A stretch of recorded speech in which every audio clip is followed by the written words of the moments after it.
Non, non, non. Je ne regarderai pas Boku no Pico. Je refuse. Catégoriquement, j'en ferai pas de vidéo dessus. C'est mort. Je regarderai pas ce truc. J'ai vu le générique et je le regarderai pas. Oh, salut. Je te laisse, je reviens plus tard. J'ai enfin pu finir mes examens et comme je vous l'avais promis, on va s'attaquer au nouveau format de la chaîne. J'ai nommé Classement Noir. Et sur ce, générique.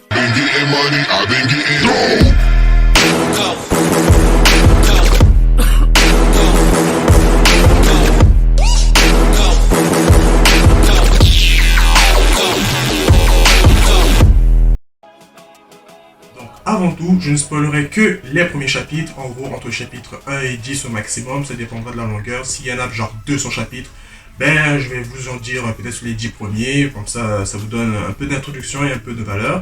Donc ne vous inquiétez pas, il n'y aura pas de spoil majeur.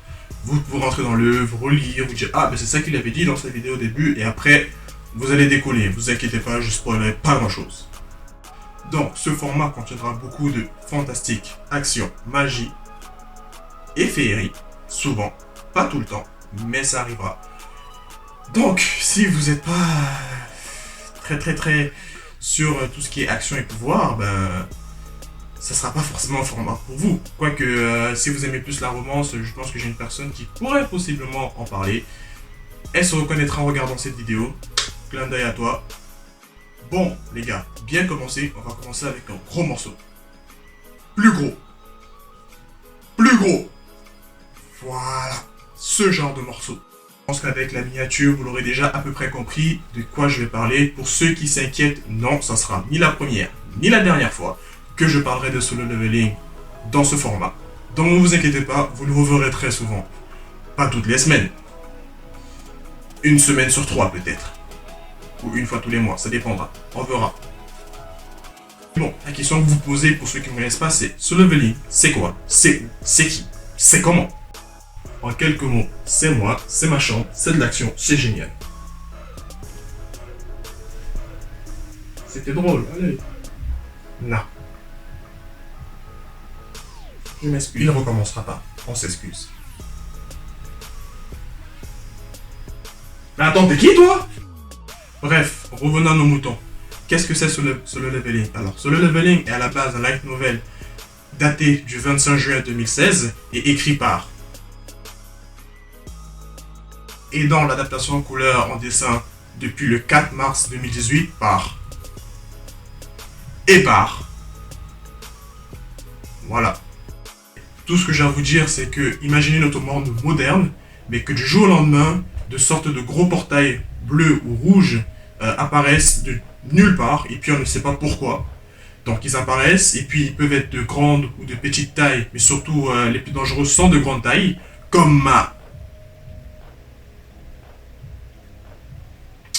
taille. Je fais 1m92. Donc je suis grand. C'est ce que je voulais dire. Casse-toi.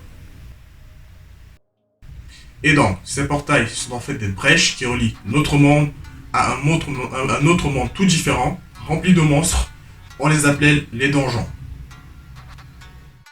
Et ces donjons contiennent plein de richesses, mais aussi plein de monstres, comme je l'ai dit, et on retrouve des classiques, orques, elfes, dragons et bien d'autres.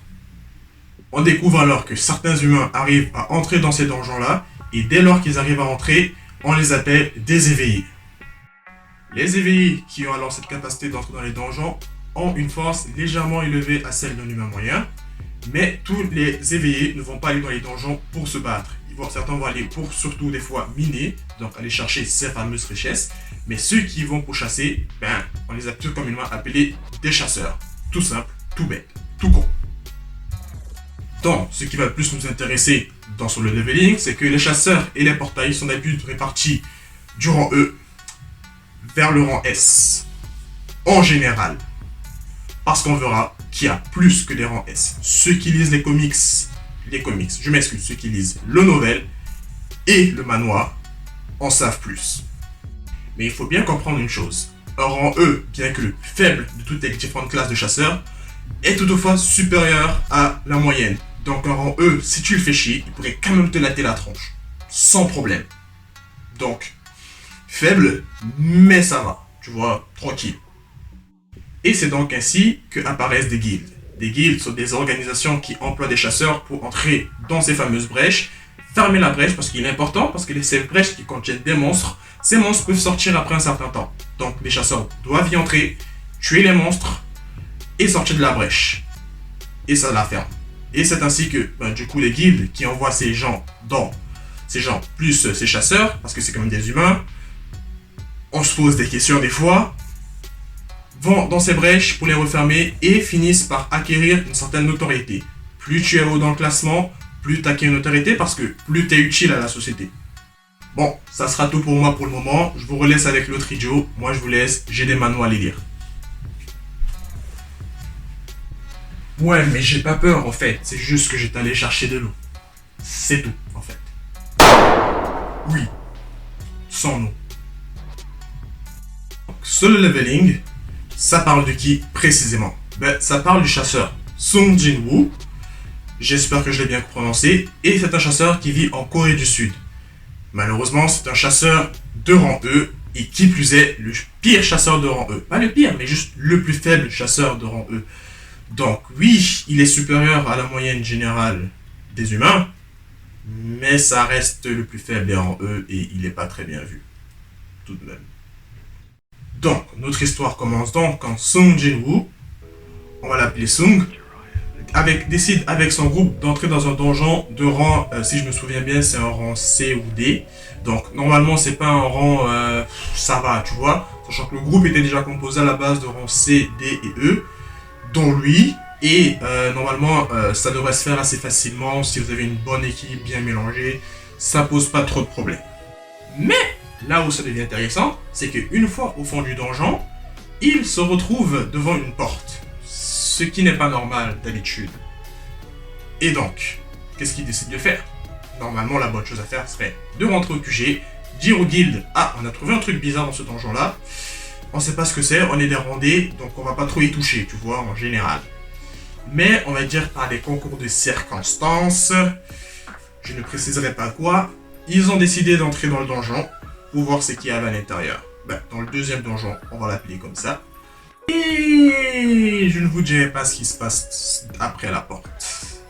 Je veux que vous le découvriez par vous-même parce que c'est plus intéressant. Et aussi parce que ça a une importance. Donc je ne vais pas vous dire ce qui se passera. Je vous le laisse le découvrir par vous-même. Tout ce que j'ai à dire, c'est que tout le monde ne ressortira pas indemne. Et encore moins vivant.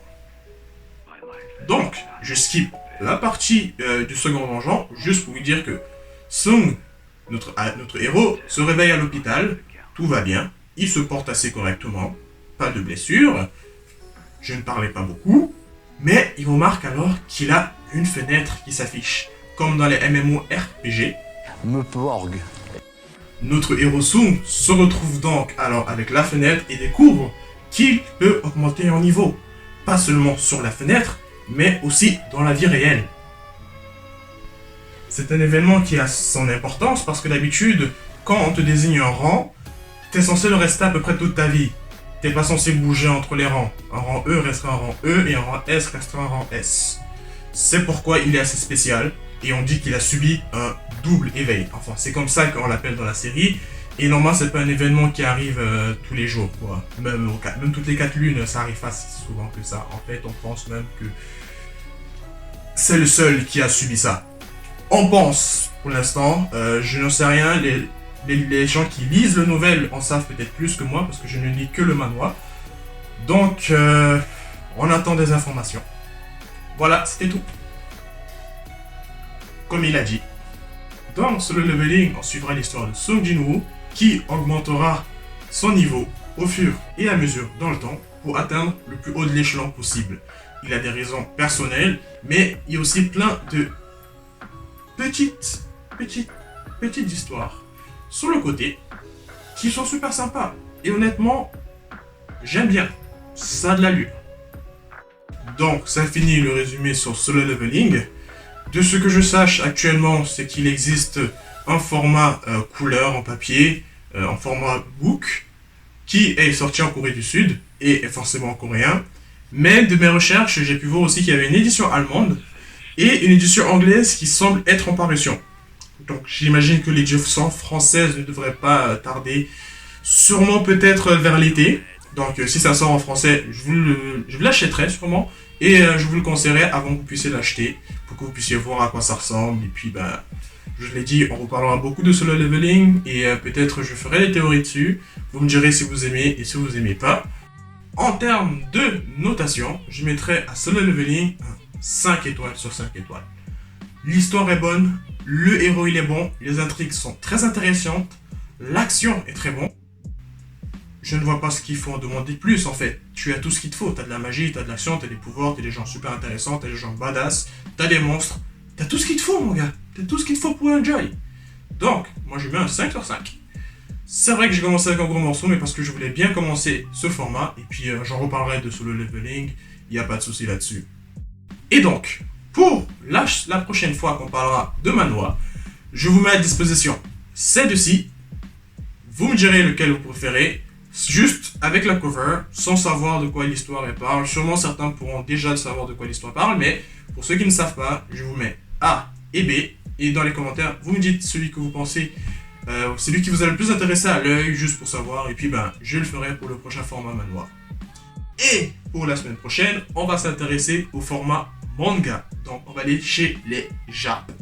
Et donc, le premier qu'on va faire, ça sera un que j'aime beaucoup et qui va bientôt sortir en animation. Donc je voulais le présenter le plus vite parce que j'ai hâte de le voir en animation. C'est nul autre que...